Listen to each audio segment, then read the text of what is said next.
우리가 읽은 본문의 말씀 중심으로 하나님이 그 땅을 위한 기도를 들으시니라 라는 제목으로 우리 말씀의 은혜를 함께 나누기 원합니다. 사무엘하 21장은 죄 때문에 이스라엘의 위기가 찾아왔습니다. 근데 그 위기 속에서도 하나님은 하나님의 구원을 행하시고 하나님의 은혜를 베푸시는 것을 보게 됩니다. 기근 때문에 재앙이 왔습니다. 또 그 재앙 때문에 자식을 잃은 한 어머니의 슬픔이 나옵니다. 둘 다 위기 상황입니다. 너무너무 절망스럽고 고통스러운 현실입니다.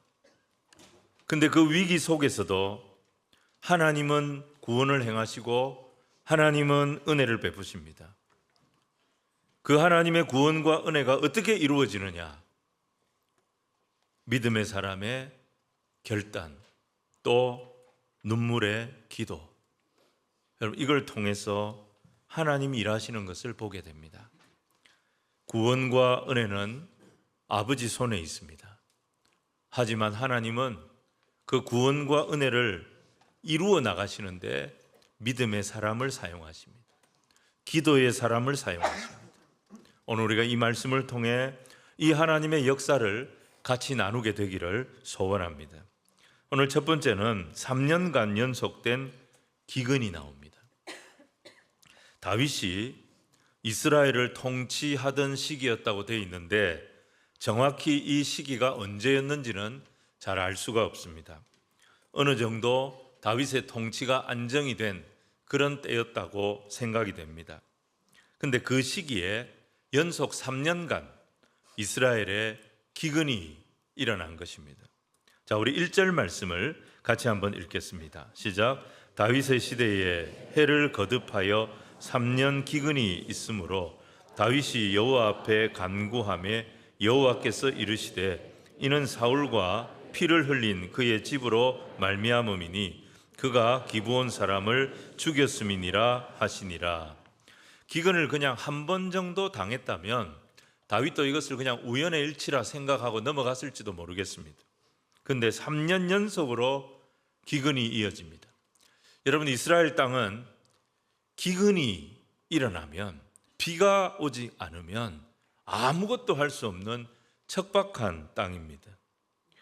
3년 연속으로 기근이 발생했습니다. 다윗은 이 문제를 놓고 하나님 앞에 기도하기 시작합니다. 그때 하나님께서 다윗에게 응답하셨습니다. 사울 왕의 죄 때문이라는 것입니다. 사울이 자기 멋대로 기브온 족속을 죽이고 쫓아냈기 때문이라는 것입니다. 자, 우리 2절 말씀을 같이 읽도록 하겠습니다. 시작. 기브온 사람은 이스라엘 족속이 아니요 그들은 아모리 사람 중에서 남은 자라. 이스라엘 족속들이 전에 그들에게 맹세하였거늘 사울이 이스라엘과 유다 족속을 위하여 열심히 있으므로 그들을 죽이고자 하였더라. 이에 왕이 기브온 사람을 불러 그들에게 물으니라. 이게 이제 무슨 내용이냐면, 여러분 여호수아 9장을 보시면요, 기브온 사람들이 이스라엘 백성들이 파죽지세로 가나안 땅을 점령해 나가자 겁이 났습니다. 그래서 그들이 살기 위해서 여호수아를 찾아와서 조약을 맺자고 제안을 하는데 여호수아와 이스라엘 백성들을 속입니다. 마치 자기들이 멀리서 온 사신들인 것처럼 위장을 하고 변장을 하고 찾아온 것입니다. 여호수아는 가나안 지리가 좀 어두웠기 때문에 이렇게 멀리서 자기들을 알아주고 찾아온 민족이 있다는 것에 흥분을 했습니다. 그래서 14절을 보시면 여호와께 묻지 아니하고 덜컥 그냥 성급하게 화친조약을 맺어버린 것입니다. 나중에 알았습니다. 자기가 속았다는 사실. 기브온이 그렇게 멀리 떨어진 곳이 아니라는 것을 나중에 알게 된 겁니다. 근데 하나님 뭐라고 하시느냐? 속아서 한 약속도 약속이다. 잘 모르고 한 약속도 약속은 약속이니까 너희들은 기브온과 맺은 약속을 지켜야 될 거다. 이렇게 명령을 하셨습니다. 그래서 그때부터 기브온 족속은 이스라엘 백성들과 같이 살게 된 겁니다. 여러분 역대기 보시면 나중에 바벨론 포로로 끌려갈 때도 같이 갔었어요. 돌아온 후에도 어떻게 합니까? 성전에서 제사장들과 레위인들을 위해서 나무를 하고 물 깃는 그야말로 허드렛 일, 잡일은 이 사람들이 다 했습니다. 그러면서 이스라엘 백성과 같이 살았던 것입니다. 역대상 9장 보시면 이 사람들을 뭐라고 불렀느냐?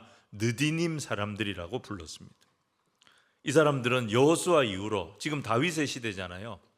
약 400년 동안 400년이 넘는 시간 동안 이스라엘 백성들과 식구처럼 그들은 함께 살아왔습니다. 근데 초대 왕으로 사울이 딱 등극을 하자마자 사울은 이스라엘 백성들만 생각했어요. 유다 백성들만 생각했어요. 그래서 400년 전에 조상 여호수아가 맺었던 약속, 그 오래된 약속, 그리고 우리가 속아서 당하면서 맺은 약속, 그걸 지금까지 이렇게 지킨 것만 해도 대단하다. 그러면서 기브온과 맺은 약속을 무시해버립니다. 그리고 힘없는 기브온 사람들 쫓아내고 학살해버렸습니다.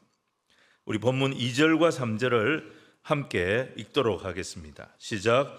기브온 사람은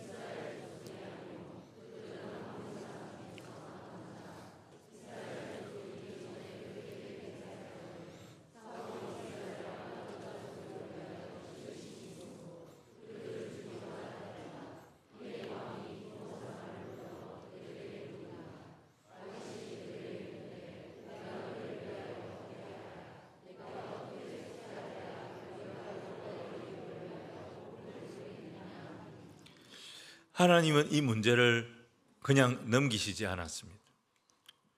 사울의 죄를 하나님께서 지금 이스라엘 백성 전체에게 묻고 계신 것입니다. 그리고 이 죄에 대해서 진노하셨습니다. 그래서 3년 동안 연속으로 기근이 일어난 겁니다.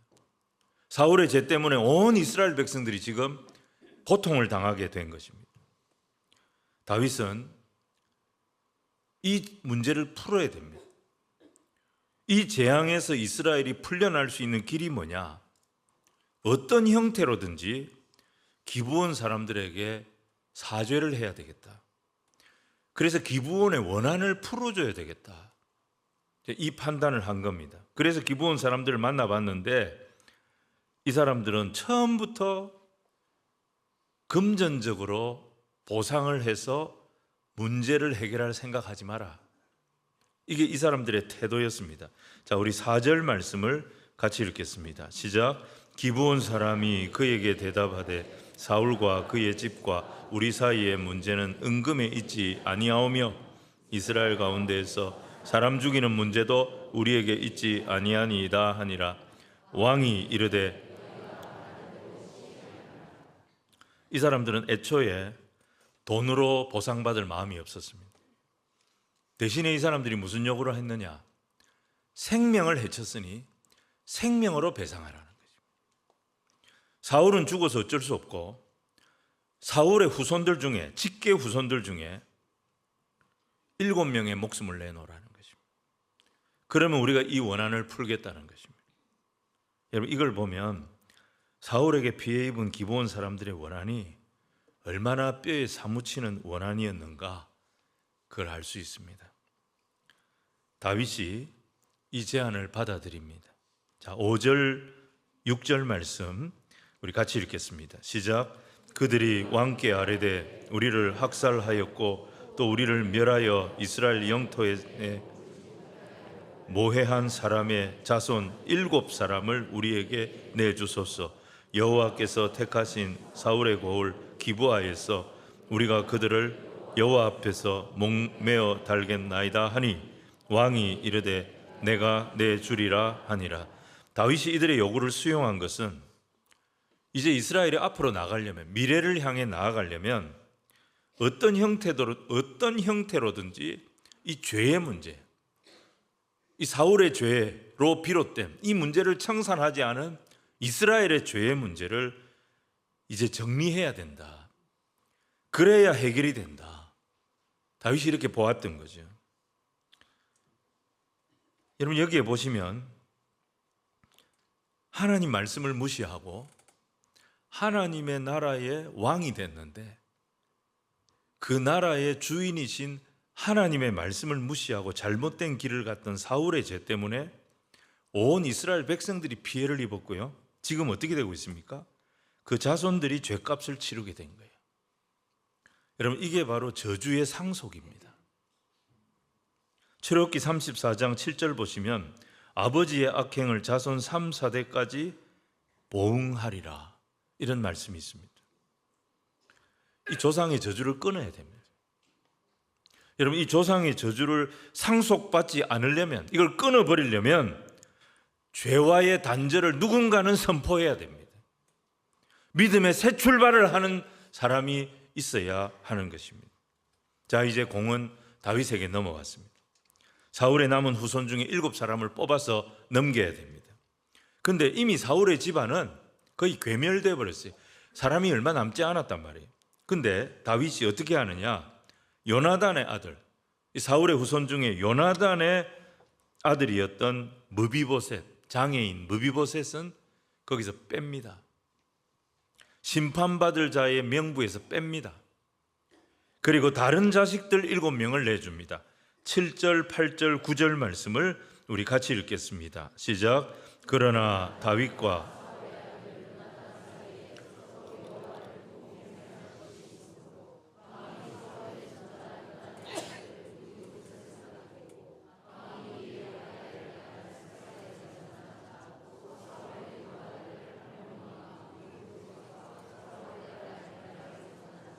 곧 무홀라 사람 바르실레의 아들 아드리엘의 5 아들을 붙잡아 그들을 기브온 사람의 손에 넘기니 기브온 사람이 그들을 산 위에서 여호와 앞에 목매어 달매 그들 7사람이 동시에 죽으니 죽은 때는 곡식 베는 첫날 곧 보리를 베기 시작하는 때더라. 다윗은 요나단의 후손, 자기 친구죠. 형처럼 사랑했던 요나단의 아들 무비보셋은 살립니다. 그리고 사울의 첩이었습니다. 리스바의 2 아들, 그리고 사울의 딸이었습니다. 메랍의 5 아들, 그렇게 7명을 기브온 사람들에게 내줍니다. 여러분, 여기서 우리가 주목할 게 뭐냐면 요나단의 후손이었던 무비보셋은 이 심판을 피했다는 겁니다. 이 죄를 상속받지 않게 됐다는 거죠. 살아났습니다. 다윗이 왜 무비보셋은 살렸을까요? 요나단과의 친분 때문에? 아니면 그와 약조한 맹세가 있었기 때문에? 물론 그 이유도 맞습니다. 근데 보다 근본적인 이유가 뭐냐? 요나단이, 이 무비보셋의 아버지 요나단이 자기 아버지였던 사울의 길에서 돌아섰기 때문입니다. 사울의 길에 동참하지 아니하고 사울이 하나님을 대항하여 가던 길에 동참하지 아니하고 거기서 돌아선 거예요. 돌아섰기 때문에 그의 아들이 죽지 않고 살았던 것입니다.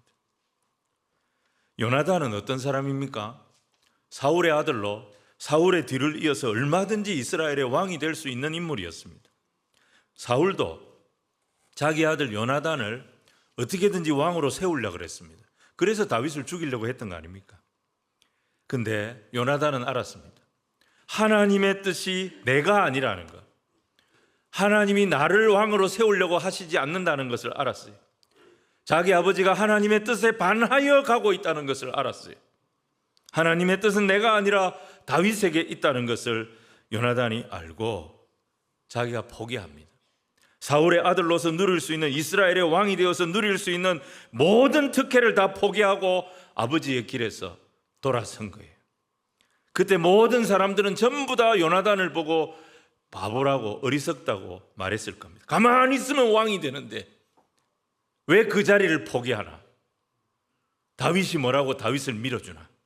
저 바보 같은 요나단이라고 손가락질을 했을지 모르겠습니다. 근데 요나단이 믿음으로 과감하게 돌아섰던 이 신앙의 결단 때문에 그의 아들이 안 죽고 살은 거예요.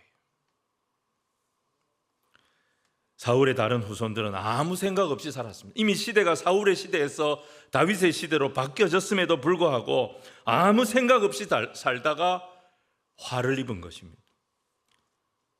사랑하는 성도 여러분, 지금 우리에게 아무 일도 일어나지 않는다 그래가지고 진짜 아무 생각 없이 살다가 부지불식간에 하나님의 심판이 임하면 얼마나 당황하겠습니까?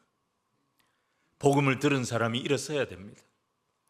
복음을 받은 사람이, 하나님의 사랑을 들은 사람이, 하나님의 구원의 뜻을 안 사람이 먼저 돌아서야 합니다. 먼저 돌아선 그 사람이 죄의 사슬을 끊어야 합니다. 그때 그의 가문에, 그와 그의 집이 구원을 얻는 역사가 시작되어질 줄로 믿습니다. 요한복음 5장 24절 25절에 우리 예수님이 약속하셨습니다. 내가 진실로 진실로 너희에게 이르노니 내 말을 듣고 또 나 보내신 이를 믿는 자는 영생을 얻었고 심판에 이르지 아니하나니 사망에서 생명으로 옮겼느니라. 진실로 진실로 너희에게 이르노니 죽은 자들이 하나님 아들의 음성을 들을 때가 오나니 곧 이때라. 듣는 자는 살아나리라. 사랑하는 여러분, 여기 예수님이 진실로 진실로 너희에게 이르노니, 진실로 진실로 너희에게 이르노니 두 번을 반복하시지 않습니까? 예수님 애가 타서 외치고 계신 것입니다.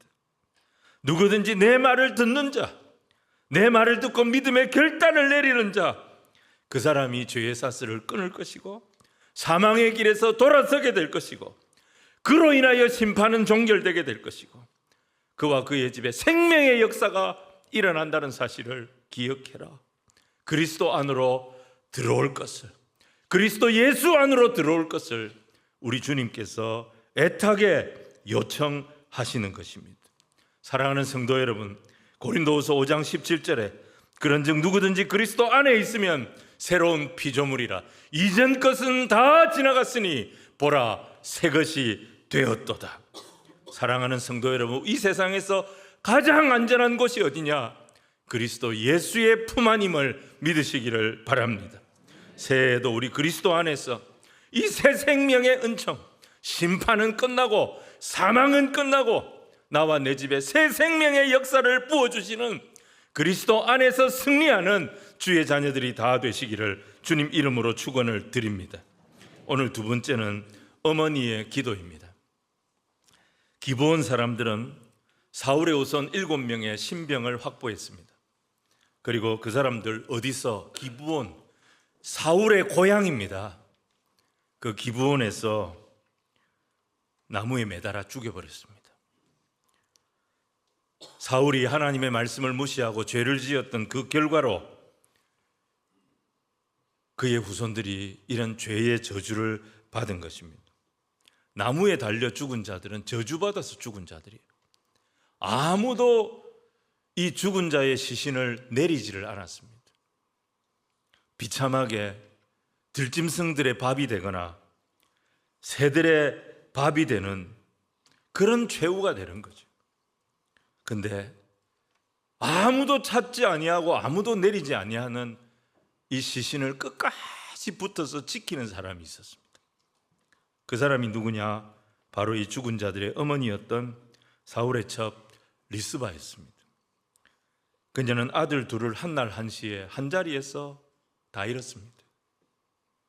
그것도 아들들의 잘못이 아니라 그 아이의 아비인 사울의 죄 때문에 그 죄값으로 생때 같은 자기 아들들을 죽게 만든 겁니다. 여러분, 어미가 죽은 자식들 시신 지킨다고 죽은 아들이 살아서 돌아오겠습니까? 새나 들짐승들이 와서 그 시신을 쪼아 먹는다고 그 시체가 아픔을 느끼겠습니까? 근데 그럼에도 불구하고 이 여인은 이미 끝났잖아요. 죽었잖아요. 근데 죽은 아들들의 시신을 지켰습니다. 공중의 새가, 들의 들짐승들이 내 새끼의 시신을 훼손하지 못하도록 목숨을 걸고 밤낮 없이 그 자리를 지켰다는 거예요. 여러분 10절 말씀을 우리 같이 한번 읽겠습니다. 시작. 아야의 딸 리스바가 자기를 위하여 바위 위에 펴고 곡식 빼기 시작할 때부터 하늘에서 비가 시체에 쏟아지기까지 그 시체에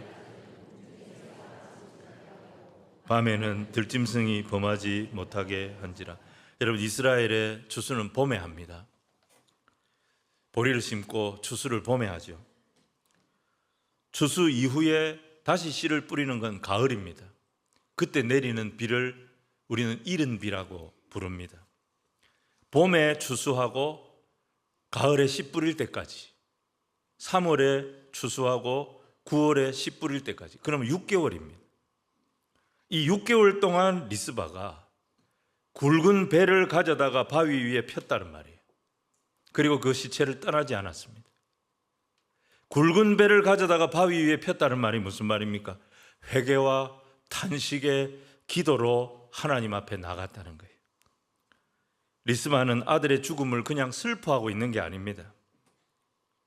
리스바는 지금 믿음으로 이 자리를 지키고 있는 겁니다.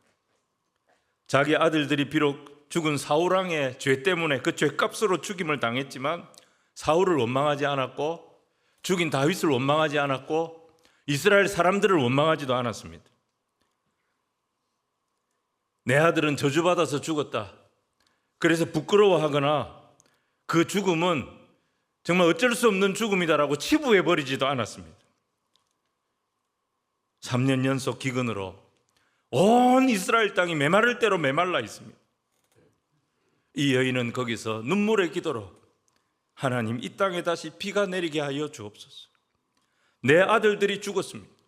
죄값으로 죽었습니다. 이 죽음이 이스라엘을 하나님의 저주로부터 다시 살려내는, 말라버린 이 땅에 다시 비가 떨어지는, 하나님의 은혜를 회복시키는 희생의 제물로 내 아이들의 죽음이 쓰임받도록 해달라고 회개와 눈물의 기도를 6개월 동안 하면서 그 자리를 지킨 거예요. 결국 그 기도 위에 다시 하나님의 은혜가 돌아옵니다. 3년 동안 내리지 않았던 비가 그 시체 위에 쏟아졌다라고 말씀하고 있습니다. 여러분, 이 사실이 전해지자 다윗의 마음에 감동이 왔습니다. 그래서 죽은 자들의 시신을 내리게 합니다. 그리고 그들의 뼈를 추스립니다. 이미 죽은 사울왕의 뼈, 그의 아들 요나단의 뼈까지 길르앗 사람들이 내려가지고 임시로 입관만 해놓은 상태였습니다. 길르앗 땅에서 그 모든 시신 뼈들을 다 가져오게 합니다. 그리고 사울의 아버지 기스의 묘실에 제대로 장사를 지내주도록 명령합니다. 저주를 받아서 나무에 달려 죽은 자의 시신입니다. 다윗은 이들의 시신을 국장으로 엄수하도록 명령했던 것입니다. 아비의 죄 때문에 아들이 나무에 매달려 죽임당하는 것을 지켜봐야 했던 그 어머니 리스바의 마음은 찢어지는 마음이었을 거예요. 우리는 그 마음을 십자가에 달리신 아들 예수를 바라보면서 가슴이 찢어졌던 마리아의 마음과 비교하는 것이 지나친 적용일지는 모르겠습니다. 하지만 이 죽은 아들들의 시신을 끝까지 지켜낸 한 어머니의 믿음의 기도, 눈물의 기도, 하나님, 내 아이가 죽지만 이 아이가 다시 하나님의 은혜를 끌고 오고 하나님의 치유를 끌고 오고 이 땅을 다시 하나님의 축복으로 채울 수 있는 그런 죽음이 되게 해달라고 기도했던 이 여인의 기도가 이스라엘을 회복시킨 거예요. 죄의 저주를 풀어버린 거예요. 자, 우리 11절부터 14절까지 말씀을 같이 읽겠습니다. 시작. 이에 아야의 딸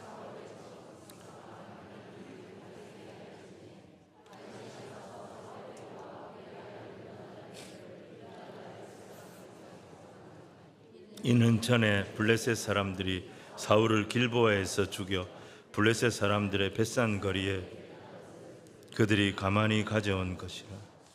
다윗이 그곳에서 사울의 뼈와 그의 아들 요나단의 뼈를 가지고 올라오매 사람들이 그 달려 죽은 자들의 뼈를 거두어다가 사울과 베냐민 땅 셀라에서 그의 아버지 기스의 묘에 장사하되 모두 왕의 명령을 따라 행하니라. 그 후에야 하나님이 그 땅을 위한 기도를 들으시니라. 사울의 죄 때문에 기도가 막혔어요. 이스라엘이 아무리 기도해도 이 기도가 하나님 앞에 상달이 안 돼요. 하늘은 마치 쇠뚜껑으로 된 것처럼 기도가 들어가지를 않았어요. 그런데 이 막힌 기도가 한 어머니의 믿음의 기도, 한 어머니의 6개월 동안 부르짖는 눈물의 기도, 그 기도 때문에 다시 열리게 된 것입니다. 여러분, 하나님 사랑의 특징은 무조건적인 사랑이래. 아가페의 사랑이라 말합니다. 인간의 사랑 중에 이 하나님의 사랑과 가장 비슷한 사랑이 어머니의 사랑입니다. 자녀들은 어머니의 사랑을 먹고 자랍니다. 선한 어머니는 자식하고 계산을 하지 않습니다. 네가 얼마 주면 나도 얼마 줄게. 네가 이렇게 하니까 나도 네한테 이렇게 할게. 그런 사랑은 어머니의 사랑은 아닌 것입니다. 여러분, 프랑스의 왕정 시대는 AD 987년 카페 왕조가 등극하면서부터 시작이 됩니다. 그리고 1792년 프랑스 혁명이 일어날 때까지 약 800년 동안 프랑스의 왕정 시대가 지속이 됩니다. 그 기간 동안 프랑스를 다스린 왕들이 총 69명이었다고 합니다. 근데 그 왕들 중에 백성들의 진짜 존경과 사랑을 받는 왕은 서너 명 정도밖에 안 된다는 거예요. 근데 그 서너 명밖에 안 되는 왕들의 공통점이 뭐냐? 시녀의 손에서 자라지 않았다는 거죠.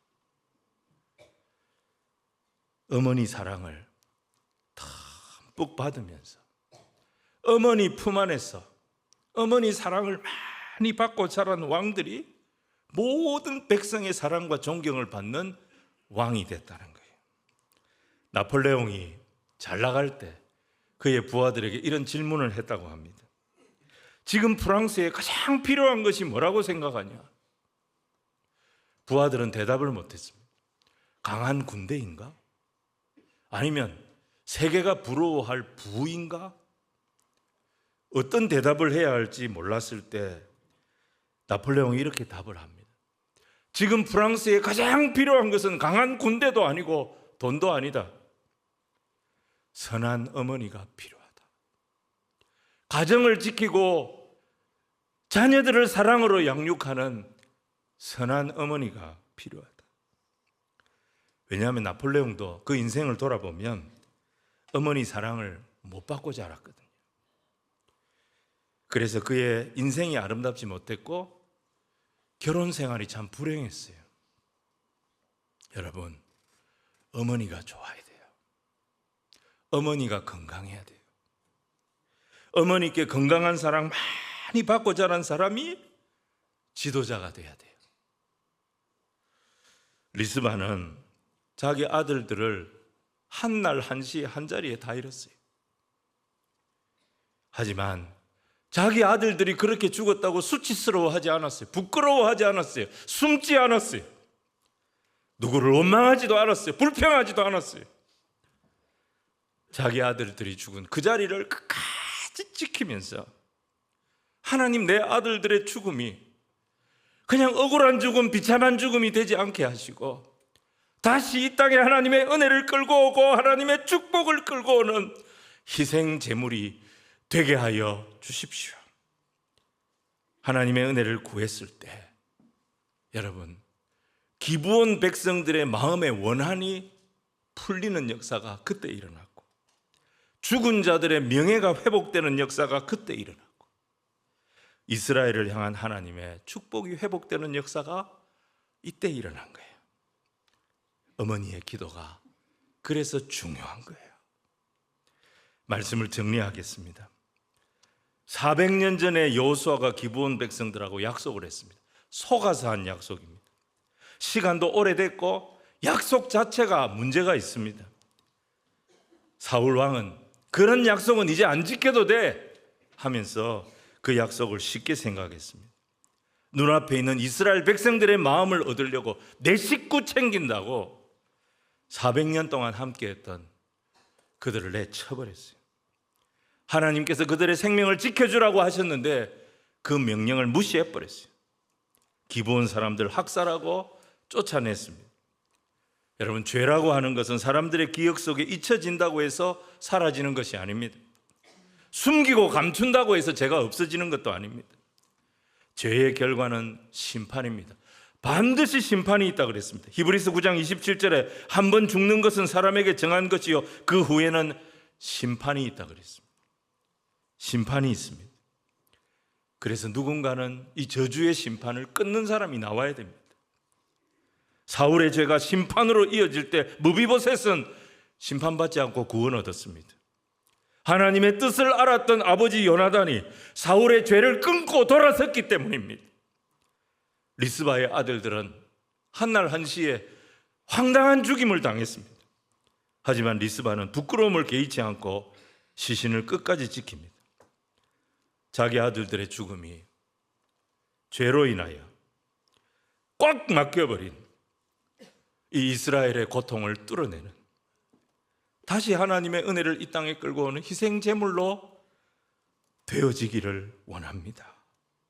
하나님, 이 리스바의 기도에 응답하셔서 3년 동안 비가 내리지 않던 이스라엘 땅에 비가 쏟아지게 하셨어요. 그 시체 위에 비가 쏟아지게 하셨어요.